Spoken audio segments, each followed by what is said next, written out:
Hello and welcome to FPL Double Pivot. It's been a bit of a crazy week. It always is on FPL Double Pivot.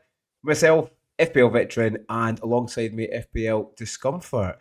There was Monday Night Football again, Kieran, and it went kind of swimmingly well for one of us. And for once, it was actually me, mate. It was actually me. Anyway, before we start, how you doing, mate? Busy week, hectic. We've hardly spoke. How's things? Yeah, no, I'm doing good. I'm doing good, thanks. Yeah, it's saved you, didn't it? We'll come on to the Monday games, but that completely bailed you out of a Bad. clusterfuck. Let's just put it how it was. Let's just say it. Let's just say it. Yeah, it was exactly. quite a weird weekend, a week of results. Actually, there was a lot of differentials in there, wasn't there? Do you know what I mean? Different results. A lot of the games were quite hard to predict, as we'll come on to our predictions as well. Which, yeah, didn't go the best. They didn't go as well as we normally have, mate. But how are things in general, mate? How's work? How's trying to balance FPL within a life, mate? Yeah, no, work's been good. Managed to have an overlap with work and FPL this weekend actually, and I've been speaking to you about it, but helped a brand who provide tools for the FPL community hire someone through my professional work, and yeah, took him to or had him come join FPL meets for a couple of hours on Saturday. So yeah, it was nice being at FPL meets, nice seeing a lot of friendly faces, nice realizing that someone on X, and you know what I'm like, Shane, or Twitter. Why did I even say X? You know what I'm like. I'm always for a bit of fun, but like if someone's just like, whatever, I'll just mute them. Turns out someone that I get on really well with that meets. He's like, so are you going to follow me back? And I had to look at him, I don't know who you are. He told me, I'm like, mate, I've got you muted. I'm so sorry. So no, it's always good when you meet someone. And you told And him as I've known well. him for a while at the meets. I just didn't know what his ex handle was. And it all makes sense why he's so on me whenever I make certain statements because he knows me in real life. And I'm all for that. So no, it's nice doing those things and realizing oopsie and retrospectively having a look at that. Sorry, I keep glancing over because it's 3-0 Arsenal in a Champions League game against Club I've Brugge. seen that. Noni's dominated and Gabby Martinelli scored. And yeah, interesting with the upcoming game weeks and the 5 fixtures in hand, right? Well, that's the thing, mate. We've got so much to take in consideration. We will go into it, but yeah, we've got the midweek games. We've got Champions League, we've got Europa League, we've got the Rubbish League, whatever the Conference League's called now these days, and the's got so much to take in Isn't that the consideration. Europa Now, League as well? yeah, most teams have Isn't the got like Europa League at the least rubbish league now, right? yeah, fair one, yeah. And then most teams have got a game every four odd days, so this will come into play, mate. It's important, and it might change some of our predictions. Just hi to a few in the chat. Colms in there, CH, Jackie, Cameron. Hope everyone's well, and thanks for joining us. And do you know what I was saying to you before, Kieran? Actually, I'm very, very excited. Probably because I got my captain right this week, but let's nip into it, mate. Let's jump into it because the All guys are right. going to Well, do I'll run through what I've thrown together this week. And again, apologies, everyone. Please, Jackie, let us know if for some reason you've seen us 8 times or 2 times or however many times, and I'll try and correct it. But look, too Shane, many we'll jump times. into it. The man of the moment, the man who scored almost what feels like the maximum amount of points you could with captaincy in the game week, right? And representative of 60% of your points in Bruno Fernandes. So talk us through your team, Shane. Talk us through all of the other point scorers through that game week. So it makes a change. So usually you're the resident expert in here. Well, you still are because your rank's fantastic. But for the time, yeah, I take a little bit of limelight. Yeah, it was a mixed week to say the least.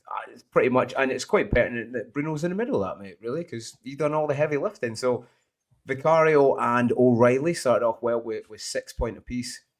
LaCroix, listen, he was there for defence. DC, I didn't think he'd get it.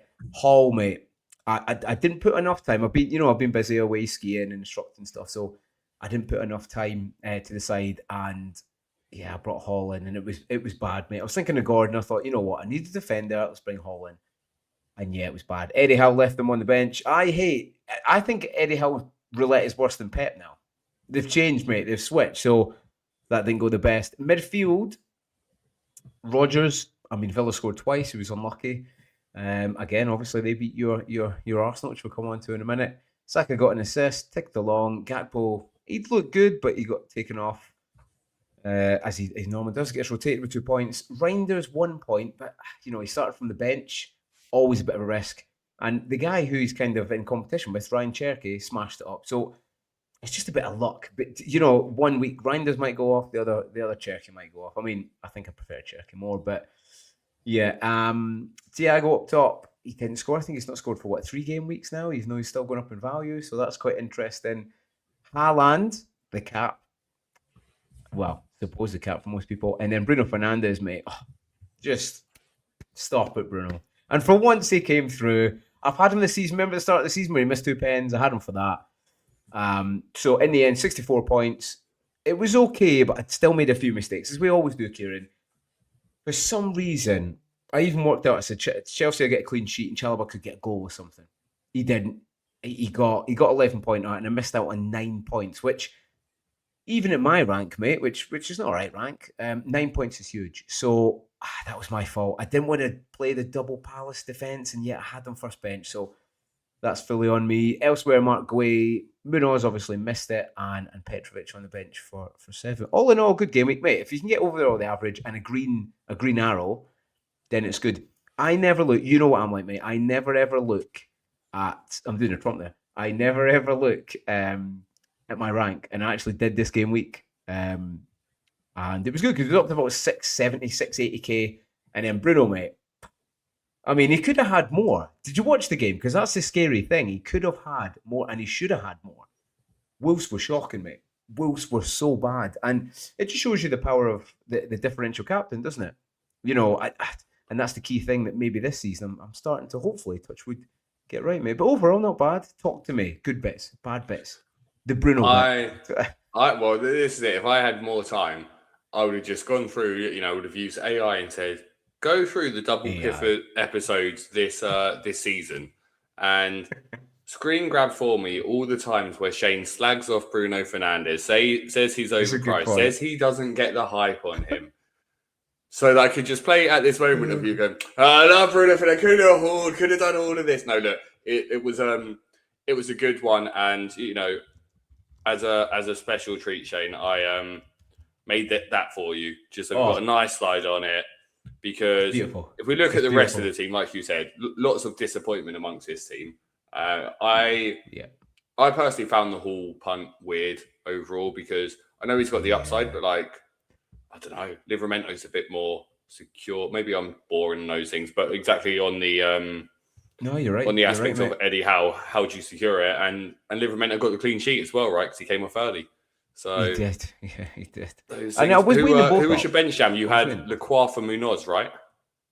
Yeah. So I mean, again, it was my mistake, mate. I should have got bench jam of Chalobah. So that's fully on me. And 9 points at that rank, mate. It's again, we don't need to think about the Chalobah 11-pointer. Look at the effort he's put. I like that. I respect that. We don't have to think about it. No. Look. I've gone too far.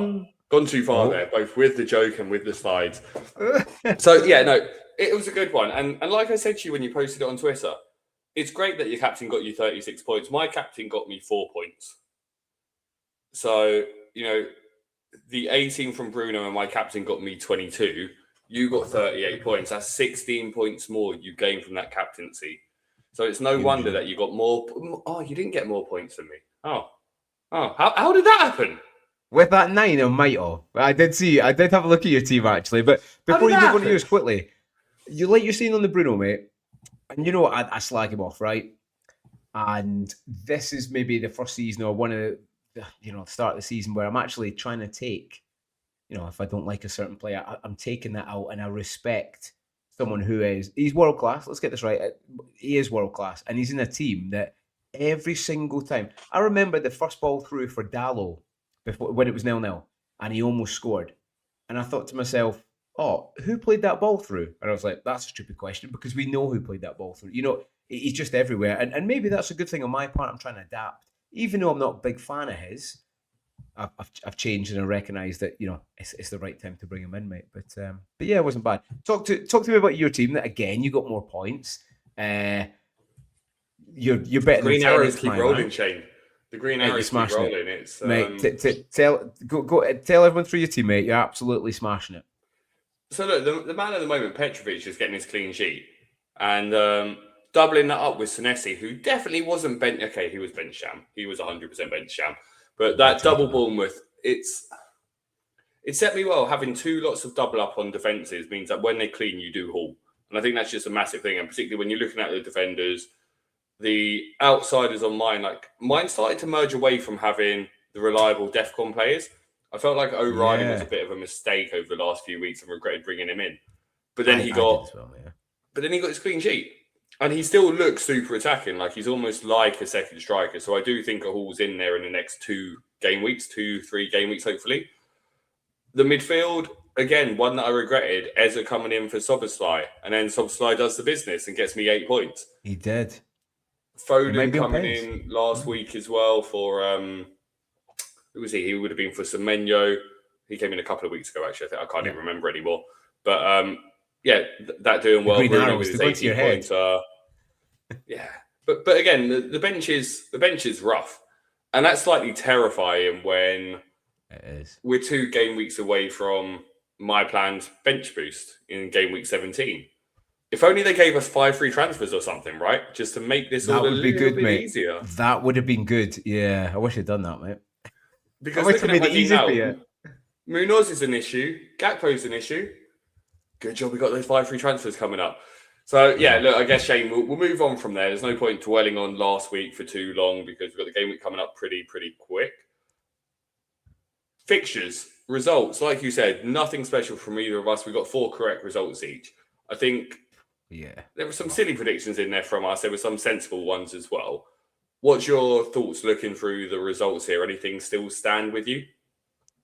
Well, I did try and crop off the top one, but I was going to say, this is payback for Chalobah. I love that, man. That was a great graphic. I like that. Yeah, so probably the top of the hour, mate, is the Villa Arsenal.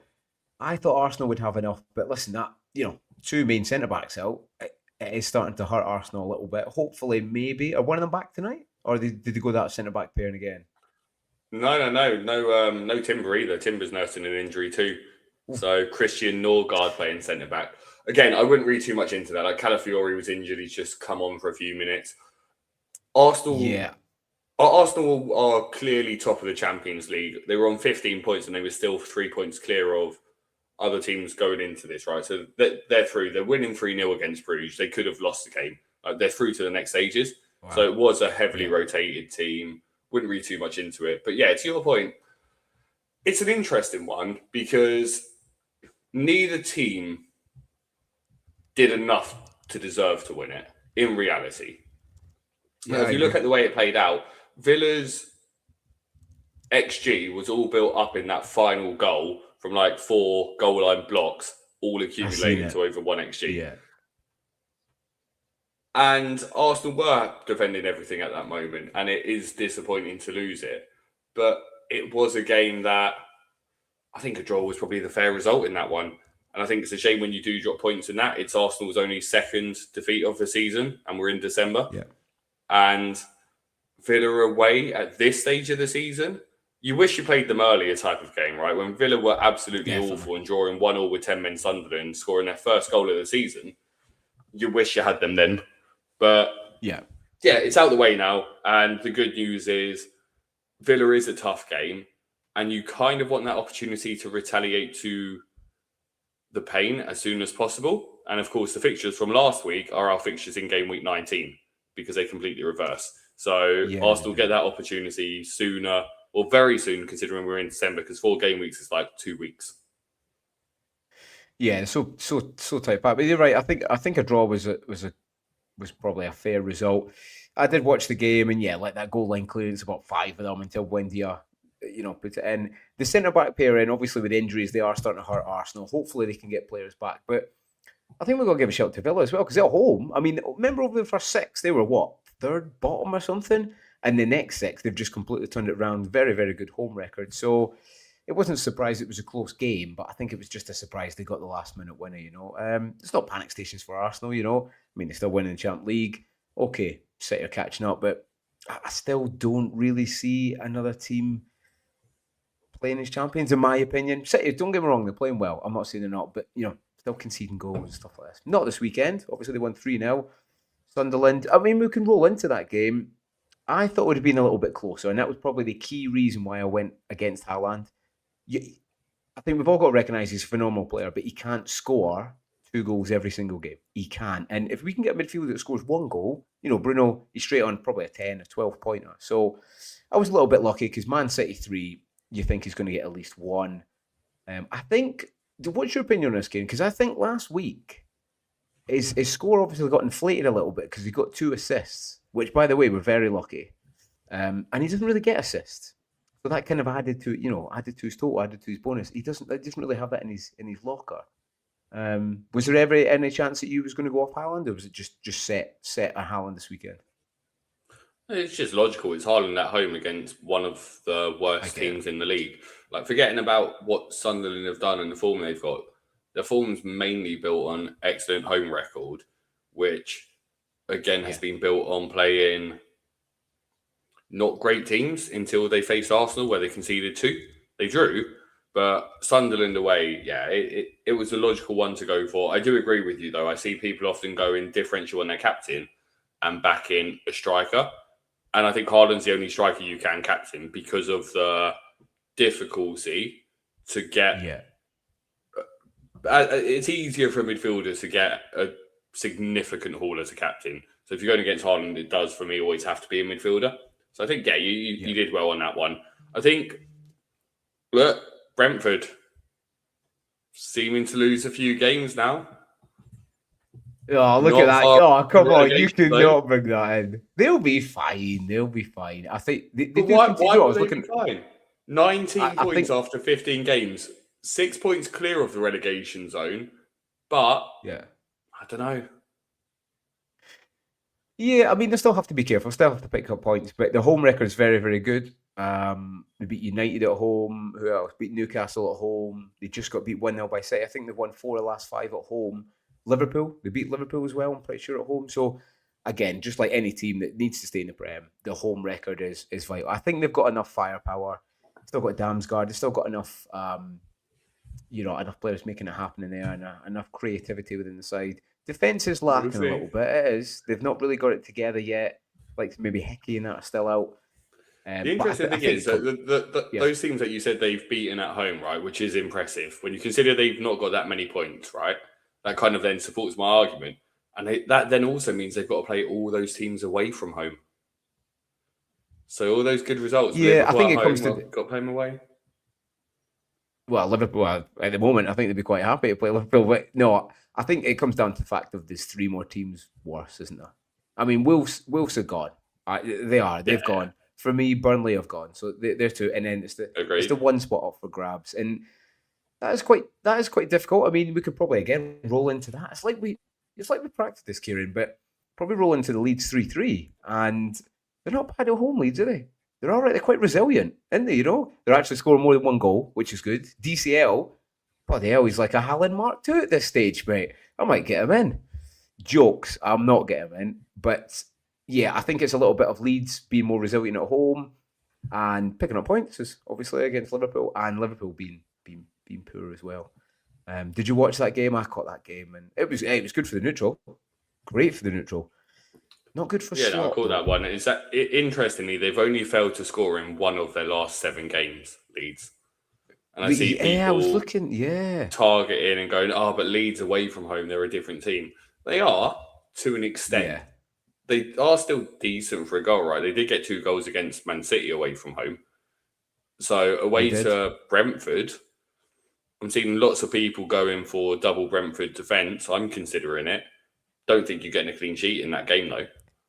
Do you know what's funny? I sent you my screenshot of kind of my team last week, and this team coming up, and I'm looking at double defence as well, but I'm a bit concerned because obviously, Leeds are scoring goals. I think he's got that new formation, isn't he? He's kind of stumbled upon that new formation. It seems to be working, so he's just going with it, and it might turn the season. It'd be good to see. Listen, they're not gone yet. They've got a chance, but yeah, that home form is going to be vital. But listen, a point against just a little test on that game to see how well we remember it. How many goals? What was the score at half time in the Leeds Liverpool game? 0-0. It was boring. Yeah. There wasn't much going on. Imagine you put a bet on that, a fiver on that. And then it finishes 3-3. Crazy. Right, I don't just think a we few high in the really chats. Gary's in, Combs in, Jackie's in, MD, Cayman's in, good. Cameron's in. Good to have you all. You got any more points on? I mean, we've kind of covered the United. Do you know what? One quick thing before we do move on. It's funny because people are talking about Bruno captain this week, and for me, I'm not really interested. Man United were shocking at the back, and I know, okay, they might have Martinez back, but we need to have a look at the squad because I can tell you, see if Heaven plays again as the central defender again, Semenyo will have a field day. So I'm waiting for the squad to see, what the likely lineup is, and if it is, I'll bring Semenyo in because they were shocking me. They were really, really bad at the back, and 4-1 kind of flattered them. Bruno, you've got him. I've got him. Go on. No, it's okay. You can finish your point. You ruined the silo. Do you think he's essential? I think he's a sell for the next 3 game weeks, and then you bring him back in. They're tough, mate, but I think no Europe over this period, and he's the only one that makes stuff happen. He's not essential, but he's nice to have. He's a luxury one. Go on. What were you saying? He's a sell. Like Bournemouth, Villa. Tough game, I'm all right. Newcastle, I'm all right. Wolves, bring him back. But, like, you got 5 free transfers, man. Just get rid of Bruno, bring someone in, bring in another Arsenal attacker, and then go back to Bruno in game week 19. It's kind of written there for you. You can have... Funny you should say that. You can have, like, for some people who don't have Saka, right? You can have Saka for Wolves, Everton and Brighton, or you can have Bruno for Bournemouth, Villa and Newcastle. I don't even think it's a decision. Lots of different... It's not even a decision at this point. Talking of decisions, let's talk about our poor prediction decisions. Well, that's where you ruined my solo when you were saying awful. I was going to say, talking of awful, let's look at how awful we are. Shane, one thing you didn't realise, though, is as poor as we both were last week, you beat me the week before. You got a correct score in there. So you extended your lead by another 15 points. So you're back up to a 35-point lead over me now, which is not what I was hoping for. So, what I will say is we're dreadful because we predicted for, I'd say, at least 14 of the game weeks. And out of 140 games and 2 shots at those games, we've managed 14 correct scores. Yeah, my LeBom is definitely going better than this. But there's so many different factors. But we do it for the Bant's perspective, Kieran, don't we? Do you know what I mean? And especially everyone else that plays long with. So it's good and it's close. It makes it close this season, Well, do you know what I think we should move on to? Because you've done a lot of speaking and I've not got much to say this week. So I'm going to throw it over to you, Shane, and let you have the floor for the next 5 minutes. Oh, here we go. Next 5 minutes? Bloody hell, that's a fill. I don't know. No, you can signal when you want the next slide as well. Got you. So, ladies and gentlemen, Veterans Vision this week. Now, listen, we all know FPL is a hard slog at times. It's difficult. Yeah, it's never easy. Yeah, you've got to, to get the rainbow, you've got to put up with the rain. And I've seen this week, not just content creators, just FPL managers in general, just being a little bit down about the season, a bit down about the rank. Now, for me, I get it. We all get it in waves. We try not to let it affect our decisions or our mood, but ultimately, it ends in the same way. Okay, it does affect our moods. But the main point that I'm trying to say, really, Kieran, is we're not really here for the ranks. Though that is nice to have, it is nice to have. We're here for the connection. We're here for the bonding. We're here for the groups. We're here for the banter, especially on this channel. And I think people have got to put that in perspective a little bit more, okay? There's still over half the season left.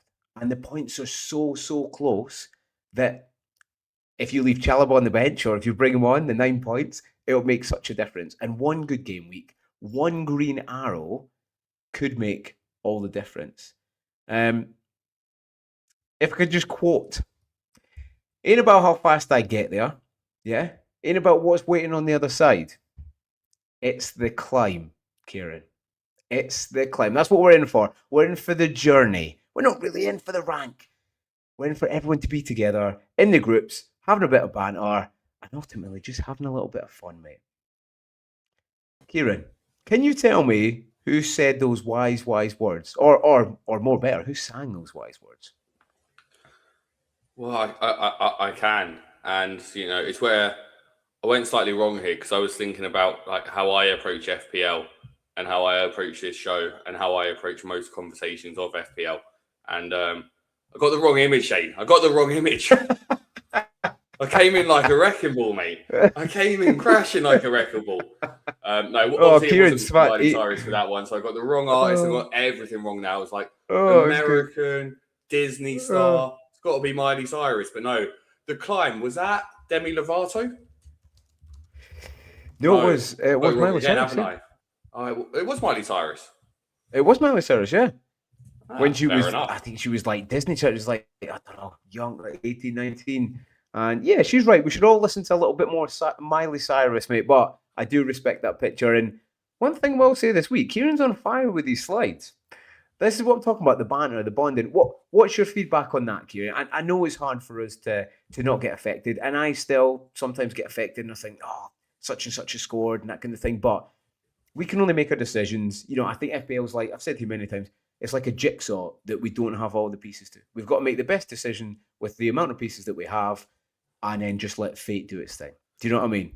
Yeah, I think the reality is there's some people who, for me, FPL has enhanced my football viewing experience and enhanced my things that I look for when I'm watching games. Like, you know me, I'm someone who I like to see how teams set up, how they approach games, what the tactics look like, those kind of things, and like what the ball progression is, who the players look like that are exciting.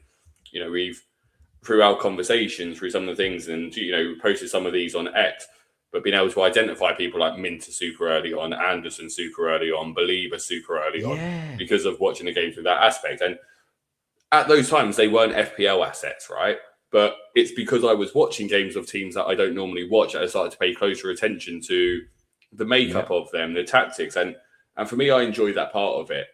But I do get the other side of it, that some people are watching a game and someone scores and it wasn't their player that they own in that game.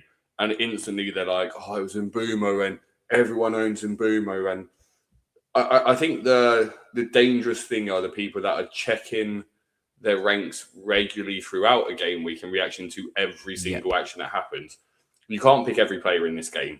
And the majority of goals that are scored in a game week won't involve the players that you select. That's just how it's going to happen.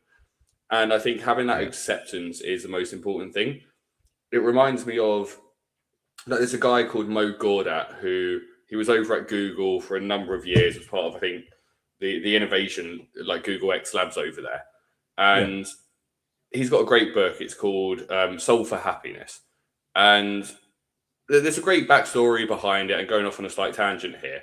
But his son was, I think, between 18 and 20 something, and flew out to go see him and his mother in the Middle East somewhere, just a nice little trip. Had some issues on his flight, had a medical condition, went to hospital, things went wrong, and he passed away. And Mo wasn't sad because he and his son had created this thing where they worked out the formula for happiness, right? And I think it's something that I try and apply in almost everything that I do now. And the formula for happiness is quite simple. It's when reality exceeds expectations. Conversely, when expectations are greater than reality, that's what causes depression. And that's why he was able to cope with the loss of his son, because that experience of having a child that was his best friend way outweighed anything he could have ever aspired for. Even though he was taken away from him, so he was missing out on that, he gained something that was far above his expectations. Now, I'm not saying FPL is anywhere near as drastic as losing a child, right? That is probably the most extreme thing anyone can go through. But I think it does teach a lesson here that, like, manage your expectations, approach these things as something that enhances your enjoyment. And if it doesn't, you can take a break without taking a break. And by that, I mean, you can set your team up with these 5 transfers, you can set your bench order up with the best players, and you can leave yourself to have a nice Christmas with your family without checking it. and just like watch match of the day, and in a couple of weeks go back and check it, and you have 5 transfers again, and you have all your chips back again. So I think, yeah, I agree with you. I think like play the game because you enjoy it. Don't obsess about the things that go wrong. It's easy to focus on transferring out Eza before a hat trick, right? But find that circle of friends where you can go through those that have that experience, where you can have the banter. Well, I did it too. Thank you. Thanks for reminding me. We were in that together. And you were messaging me about it and blaming me for it. I'm like, Shane, go fuck yourself. You copied half my team and you haven't given me any credit. But it's that, like, we've got that relationship where you can have a little moan to me and then blame me on it. Exactly. And I'll just tell you to like go fuck yourself. And like, you can't not give me credit when you copy my team and then blame me when you transfer a fucking player out. But I think you need that. It's getting that balance right. And in the same way that they say it in like the gambling world, that like you shouldn't be gambling to try and make money. It should be like this thing that enhances a bit of an experience of watching a game. If you're finding it go the opposite way, then it probably is healthy to step away from it, because you do need to prioritize your mental health, and it's a stupid bloody free game at the end of the day. Yeah, that's it. And like you say, and I think you hit the nail on the head. It just puts everything into perspective. It really does. Okay, it's a bit of a rubbish game week, but you have to start expecting that, because that's FPL. You know, if sometimes you bring that player out, e.g. me, and he scores a hat-trick, that's just FPL. And I made probably the wrong move at the wrong time, and it happens. It's going to happen. If you don't expect that to happen, you're just going to be more of a mayor that when it does happen. Like you say, go for a run. Sometimes if I'm getting a bit stressed, just in general, I'll go for a run and see after an hour and a half, everything feels 10 times better. Or, come on, moan to us. We could blame Kieran together, and then we'll feel better. Just also, if you come to me and you want to blame me, don't expect me to play any games and give you sympathy. I will be direct, particularly when it's my football team and I've transferred out my own player from my team. Cool. Well, look, let's keep the rhythm going, because we're doing quite well here, Shane. We're on to predictions already. Now, I had a pen and paper and I've already written out all the games there, so I can keep tab, because it's made it really easy life for me admin wise. So I'm going to run downstairs and grab that, because I left it downstairs, and leave you to have a little talk with the chat. Yeah, that's it. So while Kieran's going down to set up, I've got my pen here as well. So we're double penned. Play along with us in the chat. If you're watching back tomorrow or before the next game week, do play along with us and keep tabs and see what you get, because it's something that I try and do as part of my process. I'll kind of work out what squad's going to play, what form they've been in, my eye test. So tomorrow, after every pod that we do, I always have Veterans Vision. And basically I watch as much football as I can. I either watch the full games or extended highlights. And from that, I will put in my eye points, my Veterans Vision points. That this season has done me very, very well. No AI involved. Just seeing there, Kieran. I've been doing my Veterans Vision. Oh, I could hear you the whole time. And a lot of it's been lining up quite well to, obviously the data is there for some of the players, but sometimes the data doesn't always line up and you have to watch the games. And I'm just saying, I do my Veterans Vision. I don't put any AI in, by the way, because I know, listen, AI is creeping in everywhere. Not this guy. Not up in here. There's no AI, which is good. And I'm kind of saying what I do, Kieran, is I look back at my predictions and kind of think, what was I thinking there a little bit? And kind of reassess. Reassess normally, Kieran, where we went wrong. All right, stop plugging your other show. God damn, I know it's on our channel, but right. My thread. Pause in the chat. Good. Which part to play along with predictions? 3 o'clock kickoff on Saturday, late deadline again. So even more time to think about those transfers. What do you think of this Chelsea v Everton game? I mean, Chelsea-Bournemouth 0-0. It was going to be a tough game. Bournemouth are, a lot better at home. Although, do you know what? I watched the Everton game, and though they won that 3-0, I thought it did flatter them a bit. I think it did. They're a team that, they're still picking up points away from home, but Chelsea, again, it depends. This week, it depends so much about Champions League and Europa League squad, so we really have to delve into that and then see who's playing. I still think Chelsea managed to scrape this. I'm not confident on defence, even though I should have played Chalobah at the weekend. I do think they will grind this out, though. What's his name back in central mid? Caicedo, has he got one more game? He's got one more, right? I think he might still be banned. Yeah, I think he's got one more. So that doesn't have an effect, but it's maybe thinking a little bit about Palmer, putting everything together. I I'm going to go 2-0 Chelsea, mate, which clean sheet at home. I'm going to go 2-0 Chelsea. Cool. I'm not. I think Com's going 1-0. Chelsea just lost, right, to Atlanta. And I know they rotated a few players for that. I know they have Cole Palmer back for this. And I think Cole Palmer can do well in this game because he's going to take so many shots. Yes. So many shots. What did you go for there? 2-0? I went 2-0 Chelsea. Yeah, I just think they'll grind it out, I think. I think Everton score. It's whether or not I go 1-1 or 2-1 to Chelsea. I'm going to take... You've heard my thoughts on, but I think Palmer knits it all together. I really, really do, man. If he's getting a start and early, I might do it. They're not keeping a clean sheet. I just don't think they're keeping a clean sheet. Do I think it's a draw or do I think it's 2-1? I'm going to go 2-1 Chelsea. 2-1 Chelsea. I'll go 2-1 Chelsea. I kind of think it could be a 1-1 draw, but yeah, I have to back Chelsea. Where I feel I've gone wrong in some of our predictions is going more what I hope for than what I think it's going to inevitably be. So yeah. We'll go for that. Right, it's on to you then. Liverpool Brighton. It depends which teams we get here, right? Like Brighton are, they do, but they're a weird team. They're a really, really, really weird team. It's another one where you're going to expect both teams to score, right? Like I'm just not expecting a clean sheet in this game for either team. I do think... You know what I'm thinking? I think Liverpool have a good opportunity here, actually, with the team they'll probably put out. It's a weird one, right? Because I think it's worth touching upon it. Lots of people are now looking at Szoboszlai because he took the penalty because Isak wasn't on the pitch and Salah's nowhere. Yeah. We don't need to touch upon Salah. Although, I wouldn't be surprised if he played this game. After everything that's happened, I would not be surprised if he played. Probably won't, but I wouldn't be surprised. It's almost as if someone at the start of the season, Kieran, said, two people said Salah's kind of past it, but I'm sorry, we'll go back to this, Shane. When we did our bold predictions, I said Salah wouldn't be in the top 5 goal scorers or point scorers this season, and you went, what I'm saying. That's an outrageous claim. And then a week later, you agreed with me. God, I got the listen back to the pod. Do you know what I think it is, Shane? I think you every week you listen to your favourite podcast and then copy your favourite person and you recite the facts on the next one. The only problem is that you're doing that podcast with me and you're just reciting what I said. No, that's what we're saying. That's what we're saying. So 3-1 Liverpool. So that's what we're saying. So at the very start, so you were like, Salah not in top 5. I was like, what? I'm not having that. I mean, we didn't have him, I don't think, at any point.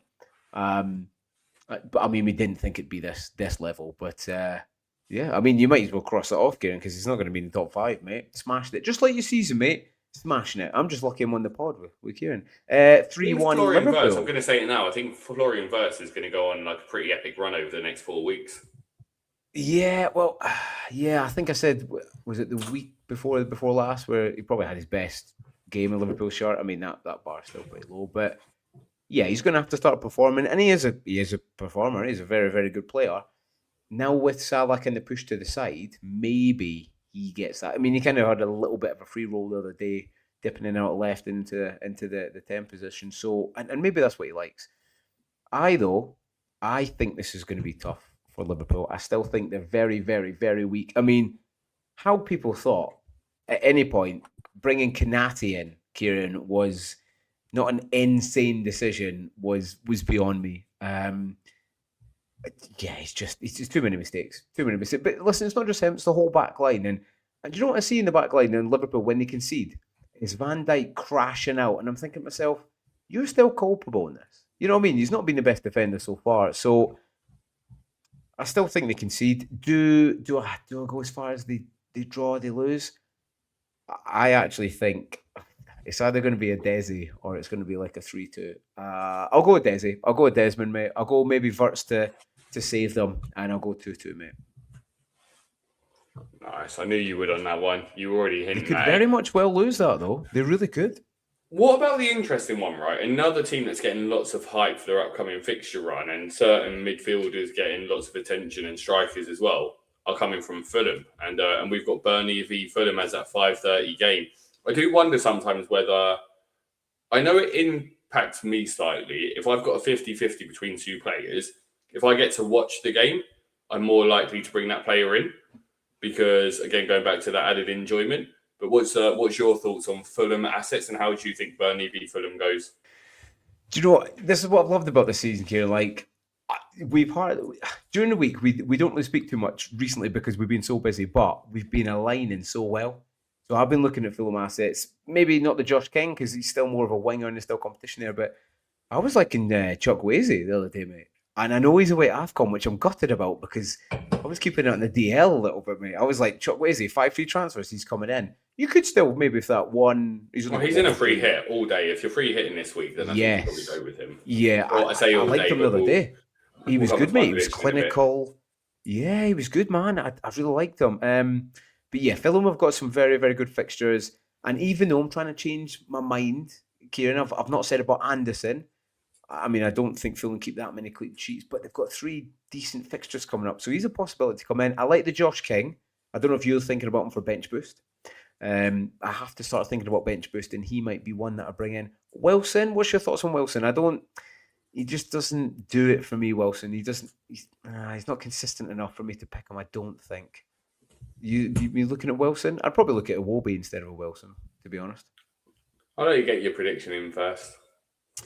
I'll think of my prediction. You answer that question from Ryan Hobby on there, mate. It gives me a little second to cheat, really.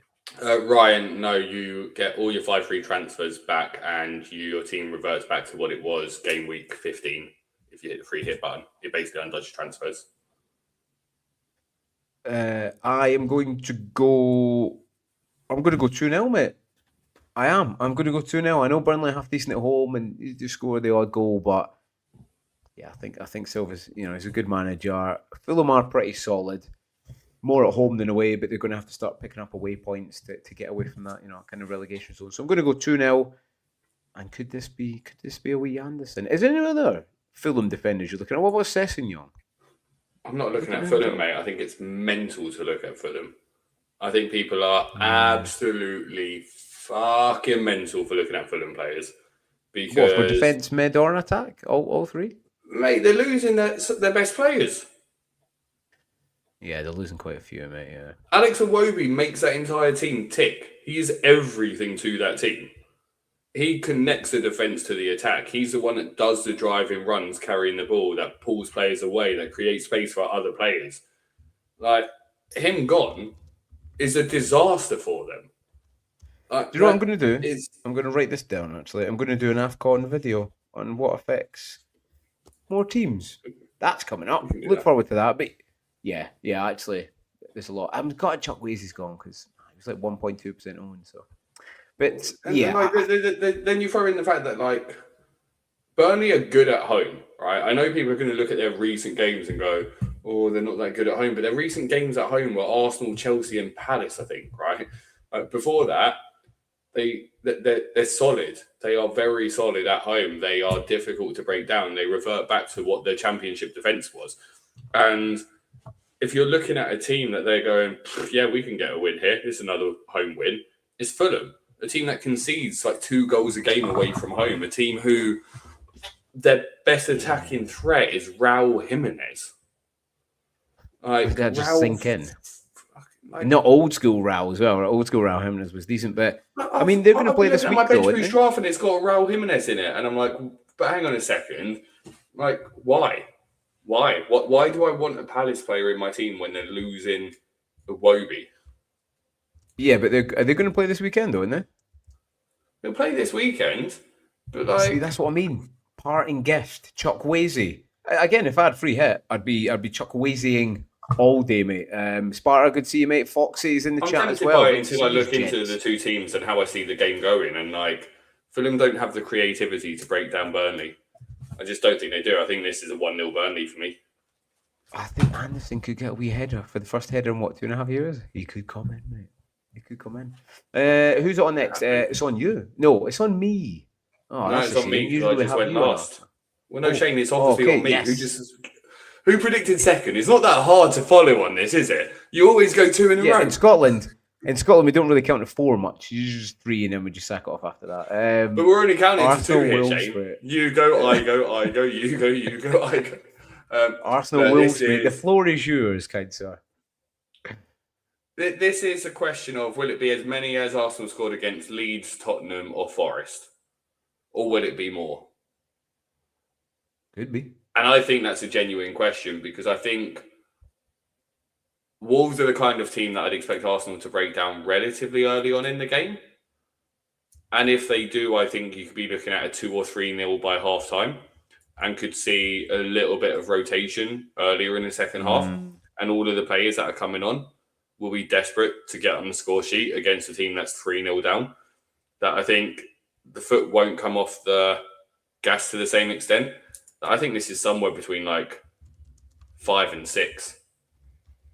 Really? Well, it can't be between 5 and 6, can it? Because that's 5.5. That would be 5. I'm going to go with a.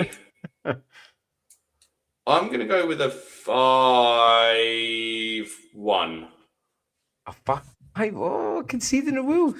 And someone that I really want in my team, like my biggest tempter, it's not anymore because I was following the Arsenal game along, but it still is in the back of my head. I've already got Saka in my team. Yeah, ditto. Rice is somewhat logical to bring in for this game and for the Everton game. Yeah. Then there's the joy of going back to our star boy Eza for those 2 weeks instead, which makes a lot of sense considering that he didn't get any minutes today. But then there's just that little devil on my shoulder going, Martinelli. And I so want to bring in Gabby. Oh, I want Martinelli so badly. But I just don't see him playing the Everton game. Go on. A guy's just come back from injury, and at the weekend, even though you got beat by Villa, looked very good, mate. Linking everything together. Midfield, mate. Odegaard. He played well, mate. Worse. I liked him. He's a bit expensive. I get it. So here we go. So here's a question. Who's better for Arsenal, Odegaard or Eza playing that role? Yeah, no, I agree. And it's hard with rotation, isn't it? Do you think Odegaard starts, or do you think... I don't know. Is that much rotation, isn't there? I think he starts, and I think it pushes Eza out wide again, but I think Odegaard comes off early again, and Eza gets to play the 90 minutes through the middle because he's not played anything. So Eza's the logical one for this Wolves game. In fact, we didn't do this last time. And we took out Eza against Spurs. What is his record against Wolverhampton Wanderers? 5 goals. I didn't even consider Eze. I didn't actually. 5 goals in 7. 5 goals in 7 appearances versus Wolves in the Premier League. What's Martinelli? Ooh. Martinelli. Probably not as good. I mean, 5 and 7 for Eze is. You've got me thinking. I was thinking of an Odegaard, but Eze's cheaper as well. Odegaard's a little bit too high priced. Martinelli got sent off against Wolves. Who did Martinelli? He got sent off against Wolves when he played them. Here's the ultimate question for the guys and girls watching, right, Kieran? If you think it's 5-0, he's never scored or assisted. So he played 8 games against Wolves, Martinelli. He's never scored or assisted. I think I'm going Eza. I've gone 5-1. 5-1, right? So 5. Who gets the goals? Is what we all want to know. Who gets the goals? Because you've got me thinking about Eze again, and I wasn't before. Who gets the 5 goals? Do you think? Deck, if he plays. Ooh. Saka. Okay. Eza. Okay. Zubimendi. Right.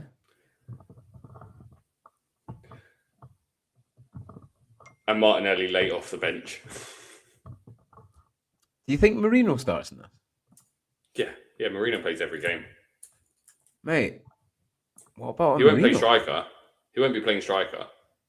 Yeah, I know. He just seems to. He's done it striker now. It's like it's Gokares, Jesus is back. Kai could get minutes in this game. Well, that's what. It'd be too soon for Kai. Says. What about Gokares as a punt? it's a bit of a hard price point just now because people haven't really got that with Thiago and Haaland in there. But I reckon Gyökeres, Gyökeres takes the next free hit. penalty. I think Gyökeres takes the next penalty. I think Saka gives it to him just to get him up and running again. So let's, from the start of the week, or from the end of game week 15, I was building to game week 16. We always have these preconceptions. And one at the weekend was the way Wolves played Saka captain. For me now, pulling back, like you're saying, rotation. If it's 3-0, he comes off. Would you captain any Arsenal player in this fixture? I mean, we both got Saka. Yeah, I'm captaining Saka. I'm captaining Saka. You are? You still captain him? Yeah. Okay. So you think he gets 2 goals in that time that he's on? No, I think he gets 2 or 3 assists alongside his goal. Okay. Because they've got, obviously, midweek again, haven't they? Not really. Well, they're already through, aren't they? In fact, yeah, they're already through. They can rotate. No, Champions League's done now. Champions League's done until the new year. Oh no, I thought they had. In fact, yeah, they're right. They've got 7 days. I thought the game was a bit close. I thought it was 5 days to Everton, but 7 days. So yeah, full strength side. Saka. I mean, do they have to rotate? Not really, because leave Saka on for 80 odd minutes, couldn't you? I mean, Madueke played really well tonight, so you could change him. But so you're definitely captain Saka, or fairly content that you definitely go in Saka. 90%. Yeah. Like 97%. Okay, well then actually I might double up then. Eze might be making another appearance.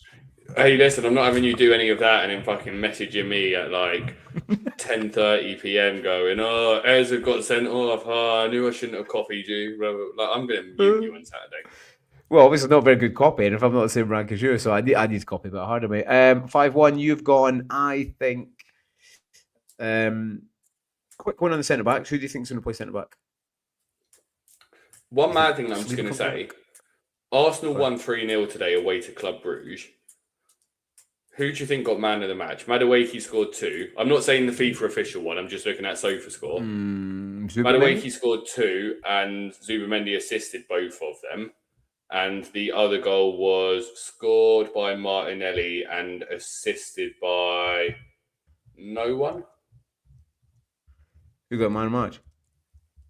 Assisted by Lewis Kelly. Who would you guess got man of the match? Zubamendi, maybe? Is he running at midfield? I didn't see the game, but nope, not Zubamendi. Go on. David Raya made 7 saves. Mate, David Raya got save points in the Champions League. He'll never get them in the Premier League, but he got save points in the Champions League because of the defence. I think the defence, though, will be Timber, Calafiori, Hincapié, and maybe Billy Saliba will be back for it. If not, it'll be Ben White. In that case, then I'm going to go 4-0, mate. 4-0. Just again, Highmore in the chat. Fox is in there. He thought Zubamendi as well. Jackie, she had a very good game week. Well done, Jackie. Good to see you. Paul thought Madueke got the official man of the match, by the way. Madueke got official man of the match, but yeah, on Sofa score, like based on ratings, Raya got it, which I just thought was mad. Very important to the team. I think people know that already as well, don't they? As you're listening along, please like, subscribe, all that good stuff. We've got 143 listening across, Kieran. So we're doing well. And we're on a vibe. We're on a roll. On to me now. Palace, Man City. Now, we had a wee segment a wee while ago, and we said Palace are going to start getting tired. And that was probably about 5-6 game weeks ago. Now they are starting to get tired. They've got a thin squad. Did I see Munoz needs surgery? Did I see that? Yeah. I think he's definitely going to be out this game week anyway. And listen, they've got games like every 4 days, aren't they? They're playing tomorrow night, and then they play on Sunday. So the turnaround is mega. And I know people say, they'll play a reduced side tomorrow. I don't think they can afford to, mate. They've already lost the game, at least one game, and drawn one. They can't afford to. They've got to play the first 11. And Man City in the groove, man. They are in the groove. I don't think it's going to be a battering because Glasner doesn't really get battered. He sets his team up still fairly well. But I am going to go for... Do you know what? I'm going to go for 3-0 City. I am. The motor along nice, mate, and they're starting to click, and they're just not going to be able to contend with them, mate. Especially Man City beat Real Madrid tonight as well, didn't they? 2-1. It finished like that. Pretty sure it did. Yeah. So yeah. Oh, and actually, who scored the first goal for City? Did you see that? Gvardiol. No, O'Reilly. Guardiola Was assist. it? So yeah, O'Reilly is staying in my team for now, even though it was probably not the best transfer to bring him in. But yeah, I'm going to go 3-0 City, mate. How'd you see this? Again, play along with us. I don't know 3-1 how I see Paul's this one, yeah, one. get that. Like, I'd agree with you if it was at City. I'm not sure how I see it going at Palace. Because, like, I just think it'd be so tired, man. they are, but that just makes them stronger defensively. Like, I agree that offensively they're weaker, but they should have Sarr playing. Right? And Ismaila Sarr being back to that game against City, who leave spaces galore. Like, City don't keep clean sheets. Palace are so strong at home, aren't they? Like, I don't know. I think City win it, but I think they win it 2-1. So I'll go with 2-1 to City. Yeah, get it. Paul's away to bed, mate. Paul, good to see you, mate. Catch up tomorrow, and Well, yeah, you're I'll going see to sing you him a lullaby there. on Friday. It ain't about how fast I get there. Okay, that's enough singing for me tonight. You might get the rest on FDR Dakota. It's on you, Forest Spurs, mate. This is a difficult one. Puts you in a pickle, mate. It doesn't, right? Like, Spurs are decent. Your nemesis. Spurs are decent away from home as well. Forest are not great attacking wise. Very reliant on Gibbs, White, and Anderson. Spurs will probably still concede in that game, but I just think Spurs will have a little bit too much for Forest in this one. Will they concede? No, actually, I'm going to go with a 2-0 Spurs. 2-0 Spurs. I just don't think Spurs players are assets, though, are they? Like, I just can't look at any Spurs player and think that I'd bring them in. Well, what's his name's been put? Javi's starting to. And he is a good player. He's been shocking so far in the league, but it's taken a while to adapt. But he got a penalty the other day. He got a few assists since then, so he looked quite good the other day. I mean, I fall short. I'm not going to bring him in just now, but he's one that I'm probably having a look. Forest against Everton the other day was really they really disappointed me, mate. Especially against Davy Moyes' team. Yeah, someone could have said 0-0, and it probably ended up in 0-0, but. Yeah, 3-0. They were a little bit unlucky. I think they conceded within 28 seconds, which is the fastest goal they've conceded since 1999. And it definitely doesn't normally happen in the Sean Dyche setup. Quite often I was watching the highlights and they weren't coming out the box fast enough. They weren't closing down, and they gave Dewsbury Hall a lot of space, and he's a class player, so he did what he normally does. I don't know, it's a difficult one. I do think they both score. Spurs away from home, they did have a very good record, but it's not very good now. Forest, they do tend to score at home. I think they're going to bounce back a little bit. I'm going to go a draw on this. Do I do it? Do you know what I'm going to do it? Desi. It's Desmond time. And actually, Com's put a Desmond in there, mate. I'm just copying Com. Cool. Well, now let's move on to the derby, Shane. Tell us how you're seeing the... is it the Tyne Wearside derby? Is that what it's called? Tyne Wearside? No. I think it is. I think it is, mate. No. I don't want to get this one wrong. No, yeah, it is a Tyne. It's a Tyneside derby. Yeah, it is a Tyne Weir derby. Tyneside. Yeah, Tyne Weir. Right. It's a Tyne Weir. Believe in yourself. It's going to be, mate. It's good. We've missed this derby, haven't we? For the last time we had this derby, I can't even. They had one FA Cup game last year, or at the start of 2024, but they haven't played each other in the Premier League, I think, since 2016. So it's good. It's good. I mean, we've got loads of derbies, and it's good having this one in there. It's going to be tough, man. Foxy's saying in the chat, Gordon scored and assisted tonight as well. We know what Newcastle are like after Champions League games, normally. So I think that has to carry a little bit of weight. Sunderland at home, that also has to carry a bit of weight. And Newcastle, okay, they got 3 points against Burnley, but they're not really finishing games off all season. And I'm not fully trusting them. I mean, I brought Hall in, it was poor. I should have brought Gordon in, but then again, does he start? He probably does, but there's too much roulette there for me, and they're not closing games out. They're not exactly scoring a lot of goals as well. I think they might have a little bit of a hangover, mate, from Champ League. Do you know what I mean? Sunderland are going to be fresh. They're going to be ready. They're at home. It's a difficult one, isn't it? They get beat. No, I'm going to go a draw. I'm going to go 1-1, mate. I'm going to go 1-1. Be close though. Nice. Big Jacka, mate. He might be the Well, difference, mate.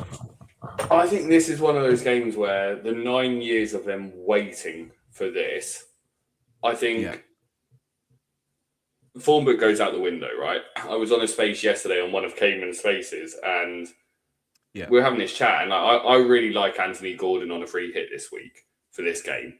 And I was met with Sunderland are really, really good defensively at home, which is true and false at the same time, if that makes sense. And what I mean by that, and I'll just go through like the games in particular that they played this season. But at home, they beat West Ham 3-0. We know what West Ham are like. Yeah. They beat Brentford 2-1. They drew 1-1 with Villa when Villa were awful. They beat Wolves 2-0. We know what Wolves are like. They drew 1-1 with Everton. They drew 2-2 with Arsenal. They won 3-2 against Bournemouth, right? So again, they're doing well, but as soon as they come up against teams with attackers, they let a couple of goals in. And I think that's how I see this game going. But I think what we can also tell by those games and those results are if Sunderland concede, they don't sit back. They will continue to attack you. They don't give up. They're not one of those promoted teams at home that kind of goes, oh, we're wounded. Let's just try and save face. They go for it. Yeah. And I think that's how this game could go. It wouldn't surprise me if this game was 4-4. Like that's where my gut is saying it's a 4-4 draw. I'm not going to predict 4-4. That'd be good if you did. Instead, I'm going to go with a 3-2 Sunderland win. So I still think it's going to be a high scoring one. But I think this is going to be a big game. See, I kind of want to change to 2-1 Sunderland, mate, because Newcastle just closed it out. But I won't. Yeah, I won't. I'll not allowed to. It's a whole problem of going first, mate. Which I'm doing now for the clash of the kits, the game when you're playing on Pro Evo, and your mate's West Ham and your Villa, and he says, "Pick the away kit," and you go, "No, you pick the fucking away kit. I'm not picking the away kit." And they go, "But we won't be able to tell the difference." You go, "You might not be able to. I'm going to look at the shorts," and you just play it anyway, and it just does their head in. Like, it's not a real game. And you don't know who's passing to. Exactly, it's all part of the fun. Unfortunately, you're not allowed to do that in an actual game of football. You do have to wear different kits, so we won't quite see that in this game. What I think we will see, though, is an Aston Villa side that are full of confidence, playing against a West Ham side who are struggling to win, but also not really losing. This, in a weird way, this could be like one of those banana skin games for Villa. Because we saw that they struggled against Wolves. We saw that they struggled against Brighton. We saw that they struggled against Leeds. They won all of them, but we saw that they struggled. And you wonder if, like we saw last year, correct me if I'm wrong, Villa are in Europe as well, aren't they? Yeah. They've got an away trip to Basel tomorrow. Not too far to go to Switzerland. And they do rotate their squad quite a bit. But last year, they seemed to have this habit of losing whenever they played in Europe. They haven't done that this year necessarily. They've been able to win most of their games. But I think this could be the banana skin. I'm going to throw this out as my Desmond of the day, mate.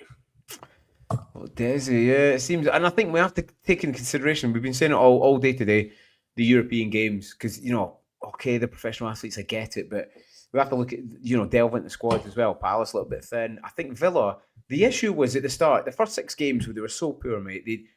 I think he was just trying to do too much. He was playing Bogard in midfield at some point, and I think he was just trying to maybe pep it too much. He was trying to pep himself up, mate. I'm just looking at their away. They beat Brighton 4-3 away from home, which is good. They beat Leeds 2-1. But apart from that, Tottenham, they do tend to score goals, but they don't close it out. After midweek game as well, I'm not so sure.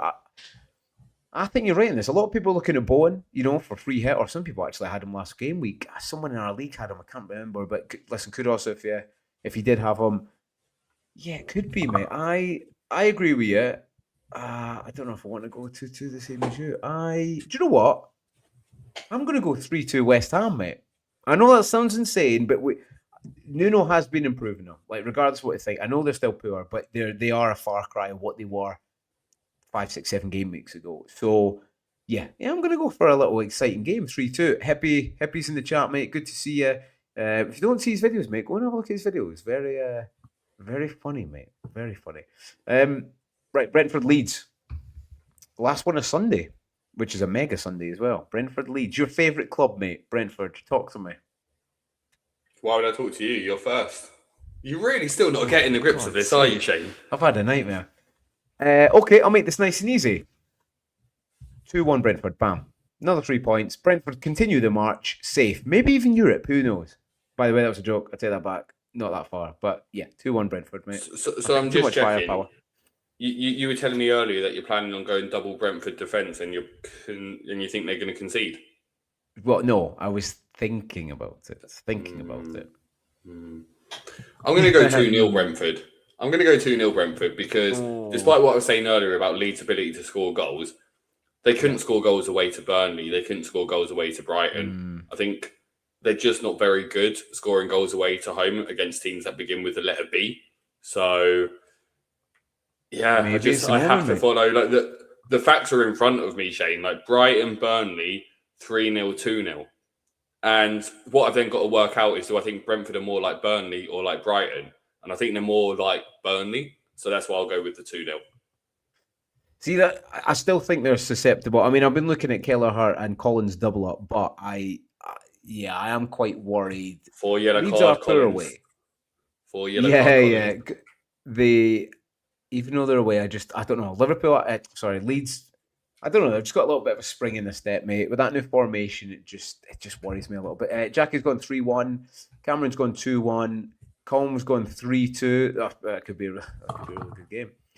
Yeah. I'll go with my 2-1, mate. I think DCL. All right. Well, final one is United v Bournemouth. So I'm going to rattle through this. I think this is a good game for Semenyo. I think this is a good game for Man United. I think it's a good game for Bournemouth. I think it's a good game for both teams.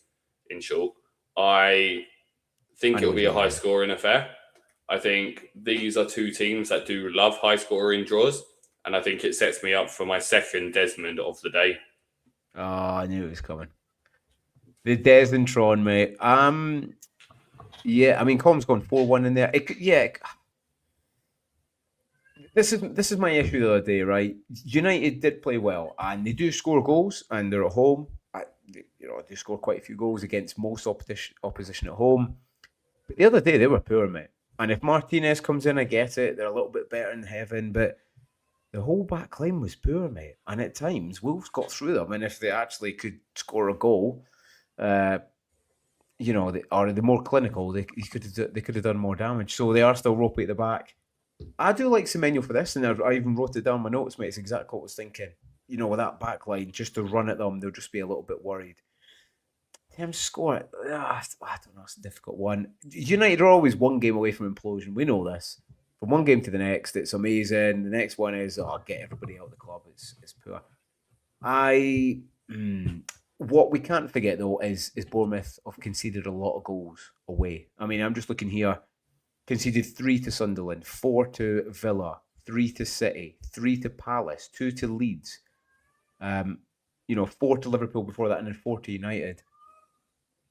I'm going to pull back on my initial thought of Bournemouth actually, coming close. I think United will win. Actually, I think there will be a parting gift for the guys going to AFCON, and I'm going to go 3-1 United. Cool. Well, that's the scores locked in. I'm just realising the time, Shane. I know you've got an early start, so we're going to rattle on to your bus team for the week, which you've sent me over your plans. I've got that one up next, but do you want to speak through the bus teams and what the initial thoughts are before we click over to see where your gut was before we went live? Yeah, so I've not rushed and made any transfers. People have, there's nothing wrong with that. I like taking as much time. And for me, there's generally always another option you can go, especially midfield. You can maybe get Anderson, 5.2. It's a little bit cheaper than maybe someone who's, 5.7, that kind of thing. A few bad decisions, like you're saying, Kieran. I think Hall, I need to get out of that. I need to look at a new keeper. Gakpo needs to come out now. Mark Guay needs to come out because he might block me from, triple Chelsea. And I just don't like him on the bench anyway. I think Munoz, I think I'm going to take him out now. He's expensive. We're not going to get many clean sheets as well, which are king, ultimately, first and foremost, before your goals. So I've got a lot of surgery to do, mate. But if you flick to the next one, this is kind of where my head's at. Listen, I'm not going to do them all in one foul swoop, granted. But the most important one, I think, Foden for me, mate. I think I've left it 2 game weeks. He's banged again. I did say last week I was going to swap Saka for Foden, and I didn't. And I'm happy I didn't do that because obviously Saka's got Wolves this weekend, and he could help score him in the next 2 or 3. I think though the way Foden's playing just now, mate, that goal where he headed, he had that header off the crossbar, and then he's on it. And I need to cover myself to a certain extent, so he's going to come in. I'm liking a little bit of Damsgaard, mate. I am liking a little Damsgaard, mate, for the next 2. Obviously, they've got good fixtures. Maybe not in defence.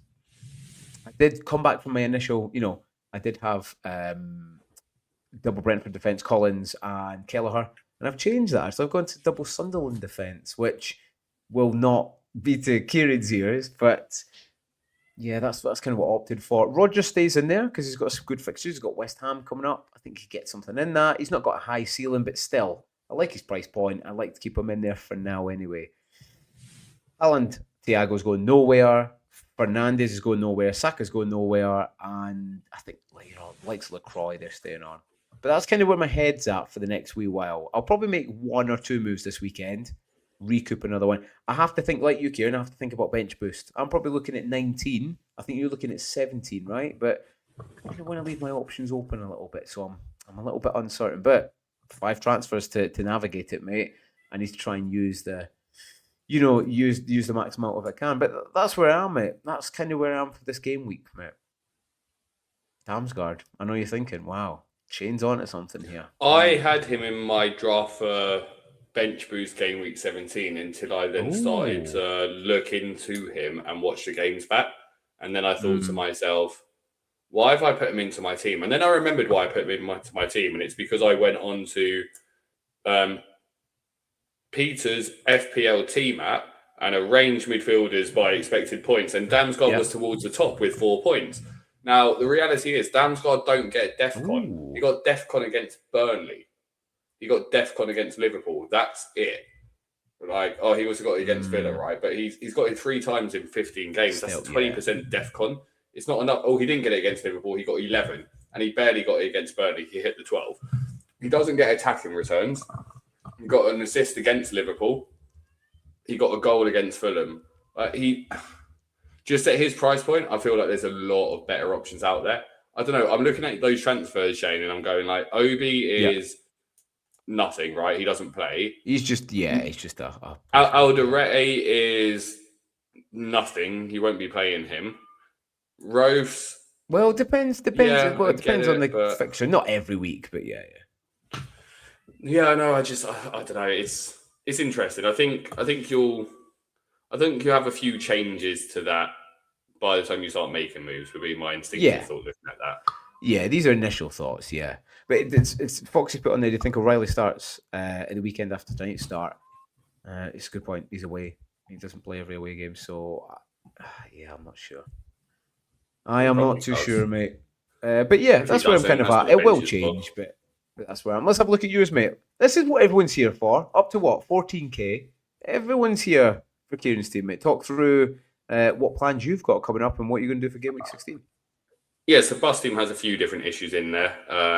Gakpo, Munoz as the main ones. And it becomes how do we attack it? And how do we get ourselves set up for bench boost 17? Now, there were 2 different ideas I have here. One is bringing in an Arsenal player for this week and then using a transfer to transfer them out against Everton away, because I don't think Everton away is one that I'd necessarily want double Arsenal attack. Yeah. But then maybe I will. So playing around with it, there's a couple of players that I'll want over the next couple of weeks, but setting myself up for next week is probably looking something like this. So bringing in Kelleher, Vandenberg over Collins and Eza cheaper for Munoz, Dubravka and Gakpo.